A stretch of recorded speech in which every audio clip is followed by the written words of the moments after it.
Hi, I just wanted to take a couple of minutes here and get on to record what I've been experiencing for about the last 4 months or so. Um, Little back history. Um, just over a decade ago, I was diagnosed with bipolar 1, major mania. And also, I had known for many years before that I was an alcoholic to the extreme. Of course, I don't know at this point if my research and what I've done and studying if one led to the other, they were concurrent, or um, I just don't know. I'm learning at this point. I've only had 4 years now since my bipolar diagnosis that I have been sober. So within that 4 years, um, I've come to experience bipolar like I never have before in my life, because always in the past I was medicating myself, self-medicating. Um, when I would fall into a depression, I would, um, when I'd fall into a depression, I'd drink. When I would feel myself getting really, really manic, I'd drink or do drugs or whatever it took. Anyway, so this last 4 years has been pretty great.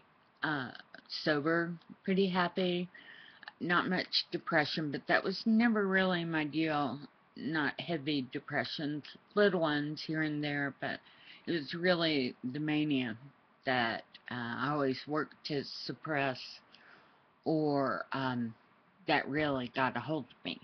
Um, it wasn't until about 4 months ago when I started ramping up really, really fast into a major manic episode, which turned into a horrifyingly psychotic break.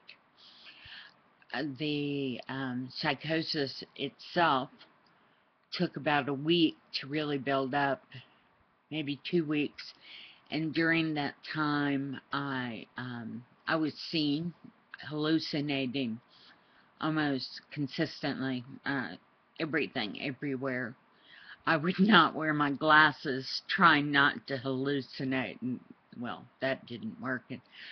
And I was also having auditory hallucinations. I always kept looking around the house because I could hear a radio playing somewhere, and I could never find the radio. Anyway, about after a couple weeks of that, into that 2 month period, oh, my time's really messed up, but um, I had the full psychotic break. I hadn't slept for a number of days, at least 3 I know of. I think it was a week that I got around 5 hours of sleep, or I was blacked out or something. I'm not certain. But I know that most of the time I was conscious or in a blackout. But anyway, I was up and walking around, except for those last 3 days. And those days were spent in a whirling nightmare of uh, visions, hallucinations, auditory, all of it. The worst nightmares you could imagine. The pinnacle of it all came on the final evening before my mom helped me get into the hospital. The final evening, it was about 3 or 4 in the morning. uh, that's what we've figured out so far. But about 3 or 4 in the morning, went outside onto the deck, and I have a nice big deck, and was out there, and it was lightly raining, and I looked over to the side of the house, and I saw a truck, and it was a big truck, and it was proceeding to run back and forth over my dogs. And I started screaming, and I couldn't stop screaming. And I took myself back inside, and I was trying to convince myself, no, this isn't real, this isn't real, it's a hallucination, it's not real. Go back outside, look again, it's going to be okay. And so I took myself back outside into the rain, took every ounce of strength I had to look around the side of the building again.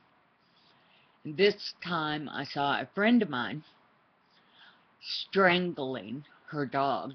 She was holding the dog up in the air, up against the side of my house, and she was proceeding to kill it. And she was looking at me the whole time, and an incredibly evil look in her eyes that you can suppose. And that was it. That was it. The next thing I knew, I was in my house, and I had torn it apart within those last 3 days. Literally torn clothes from shelves and out of closets, and everything was just in piles on the floor. And my mother came in, and it was around 5 o'clock in the morning, and it was like this one moment of clarity. She asked me, Janet, do you want to go to the hospital? And I said, yes, please, anything, just anything, get me out of here, I need help. And so we went to the hospital, and I don't remember a lot of it. I remember being exceedingly paranoid. I could hear people outside of my room, even though the door was open, and they just had me in like a little waiting room area. But I could hear people talking about me, and the radio that was following me around. It was like a talk show, 2 people talking to each other the whole time. And sometimes I'd hear it coming out of a desk drawer or a tile on the floor or different places, and I'd try to locate it, and I couldn't locate it. And anytime I looked down at the floor, the tiles on the floor, each one there was something happening in each one, like a cartoon or anime or something in each one. It's all quite violent and very frightening, and I could hear things going on underneath them, and I was asking people to please come and take the tile up. The tile, was not safe, and it wasn't safe in the room, and I was very fearful. Then I felt, even though I knew deep inside that my mother was trying to help me, get me help, when she came to me, I was completely broken, and I knew there was a conspiracy against me by my doctor and the people at the hospital that I've come to know really well and really respect. But I knew they were all conspiring to do something horrible to me. I'm not sure how they were finally able to get me into the ambulance. I don't remember, They had to take me to a hospital about 40 minutes away from where we live. Um, and I barely remember my first day and a half there. I know that I was uh, extremely combative and angry, and was destructive to anything I could get my hands on. I was very lucky um, they didn't try to lock me up or bind me in any way. Uh, it it took a couple of days there that I really don't remember, for me to understand where I was and what was happening to me. But it wasn't easy. I stayed there for quite a few days. I was able to come home, and I felt pretty good. But I've been home for, excuse me, for almost a month now. I found my main support system was through well, through an alcohol support group here in town. And because I had maintained my sobriety, and that was very important, and I actually thought it had a great deal to do with my depressions and those things I was going through. Unfortunately, it was just part of the problem. It wasn't the entire problem.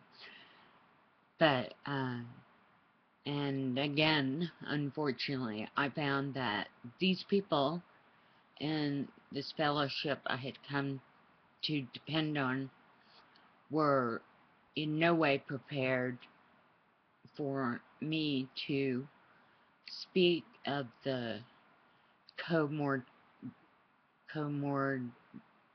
I can't remember the name, the mutual diseases that I have of alcoholism and bipolar.